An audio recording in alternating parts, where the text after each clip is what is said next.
Ubak bius. Gimana? Gimana bekeng? Oke. Oke. Saya melihat perkembangan Islam di dunia dan Malaysia akhir-akhir ini sangat positif. Ramai orang kafir masuk Islam dan yang terbaru Janet Jackson dikatakan telah memeluk Islam. Di Malaysia pula golongan remaja dilihat begitu bersemangat menyokong perjuangan Islam dan ini dapat dilihat ketika kuliah ustaz di mana berpuluh ribu yang hadir. Apakah fenomena ini menandakan tanda-tanda Islam akan bangkit di akhir zaman? Mohon penjelasan ustaz. Terima kasih. Baik. Memang benar sekarang ni keadaan Islam adalah pusingan rodanya naik ke atas. Tetapi naik ke atas itu nak lalu ke bawah. Mana kena sakit, kena susah baru naik ke atas. Dalam sebuah hadis yang diriwayatkan oleh Imam Tabarani, sabda Nabi SAW, ala inna rahal Islam yadur faduru ma'al Islam. Hendaklah kamu tahu, hendaklah kamu faham, Islam itu kadang-kadang di atas, kadang-kadang di bawah. Maksudnya kadang-kadang dia menang, kadang-kadang dia kalah, kadang-kadang dia cemerlang, kadang-kadang dia tindas. Faduru ma'al Islam, maka hendaklah kamu berpusing mengikut roda Islam. Kalau Islam itu ditindas, kamu bersama dengan Islam juga. Kalau Islam itu di atas menang, kamu bersama dengan Islam juga. Sekarang kita lihat roda Islam daripada bawah sudah putarannya naik ke atas sebagaimana yang disebut dalam hadis tersebut. Masalah ramai orang Kristian masuk Islam. Inilah sebabnya baru ni kita kecoh seluruh dunia, iaitu satu orang Kristian laknatullah buat filem hina Nabi. Ceritanya sebabnya gini. Nampak? Dulu komik di Belanda hina Nabi. Kita cerita ni yang 2, 3, 4 tahun kebelakangan. Nah, lepas tu buat filem, buat gambar hina Nabi, macam-macam, hina Islam, hina Kaabah dan sebagainya. Sebab benda ni berlaku. Jangan panik, jangan susah hati, jangan berduka cita. Kes ni berlaku, tindak balas ni berlaku kerana umat Kristian di Eropah dan utara Amerika, iaitu Kanada dengan Amerika, sudah dalam keadaan keadaan apa benda ni tidak terkawal. Bimbang sangat-sangat dengan kebangkitan Islam. Sebab sejak milenium tahun 2000 mendadak naik orang Kristian masuk agama Islam di Eropah dan Amerika Utara. Nah, di Spanyol, di Itali, di Belgium, di Belanda, Norway, di Finland, sampai di Iceland, di UK memang lama dah, di Perancis memang lama dah. Berduyung-duyung orang Kristian pakat masuk Islam. Setelah serangan 2 bangunan World Trade Center tu runtuh, rupanya dia nak jatuhkan Islam, makin ramai orang Amerika masuk Islam. Jadi oleh kerana nak takut tang, maka tak ada arah dah cara nak membendung maknanya kebangkitan Islam, buat filem hina Nabi, buat filem hina Islam dan sebagainya. Orang tengah lemah, orang dalam keadaan lemah. Bila kelemasan, tak ada arah, pakai sorok gitu je. Nak gacah tak menang dah. Ini sebab. Lepas tu kita tengok, dia hina Nabi, tak susah. Kita wajib sebagai orang yang kasih pada Nabi, berasa cemburu, tak berasa sakit hati. Kerana kita orang Islam, dia hina kekasih kita. Tapi jangan bimbang. Nama Rasulullah tidak akan jatuh. Seluruh dunia melaungkan azan 5 waktu sehari untuk sebuah masjid yang ada berjuta masjid seluruh dunia. Maknanya subuh tu orang sebut dah nama Muhammad Rasulullah. Nah, orang sebut dah nama Barack Obama subuh? Tak ada. Nama PM?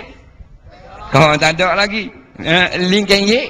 Orang dah sebut nama Rasulullah, orang sebut Muhammad Rasulullah. Di Amerika orang bang nama Nabi, di Belgium orang bang nama Nabi, di Belanda orang bang nama Nabi, di Itali, Sicily, Cyprus, semua orang sebut nama Nabi. Jatuh tak Nabi kalau dia buat filem gitu? Tak akan jatuh. Yang jatuh manusia, kerana manusia dilantik oleh manusia. Rasulullah dilantik oleh Allah Subhanahu wa taala. Jadi sebabnya dia orang buat hina Nabi, hina Islam kerana sakit hati tengok ramai sangat orang Islam orang Kristian sedang convert masuk Islam sekarang ni. Tu cerita yang sebenarnya. Kemudian kita tengok sekarang kebangkitan di dalam negara kita. Ini adalah rentetan daripada kebangkitan Islam di seluruh dunia. Di Syria bangkit, di Algeria bangkit, di Turki sudah bangkit. Habis seluruh dunia, nampaknya roda Islam itu sedang berputar naik. Pada anak-anak muda kita sekarang khususnya, kenapa memberi sambutan pada majlis-majlis ilmu, memberi sambutan pada program-program Islam? Sebab ulama-ulama, ustaz-ustaz telah bekerja keras baru ni mempromosikan kepada rakyat Malaysia bahawasanya Islam bukan anti kemajuan, bukan anti sosial, bukan anti sokang, bukan anti hiburan. Dulu rakyat Malaysia ditipu bahawasanya kalau Islam memerintah, tak ada hiburan, tak ada sokang, tak ada sosial, tak ada makan angin, kambuh habis lata-lata pak air terjun. Maka orang ramai yang percaya. Kemudian bangkit para ustaz, para ulama menjernihkan kembali keadaan bahawasanya Islam bukan musuh umat manusia. Islam adalah panduan yang akan memimpin manusia.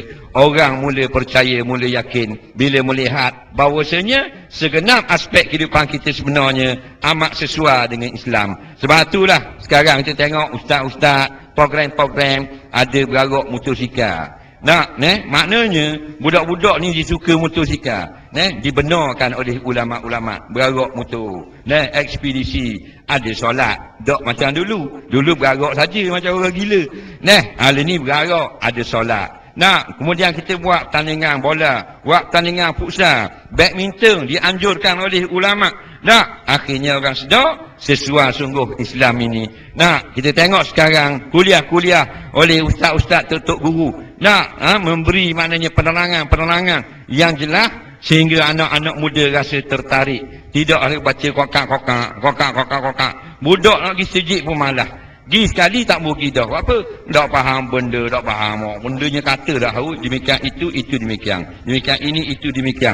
Jadi kita upgradekan balik supaya budak-budak ni rasa terhibur. Akhirnya masjid menjadi pusat hiburan, surau menjadi pusat hiburan, maka maju Islam sekarang.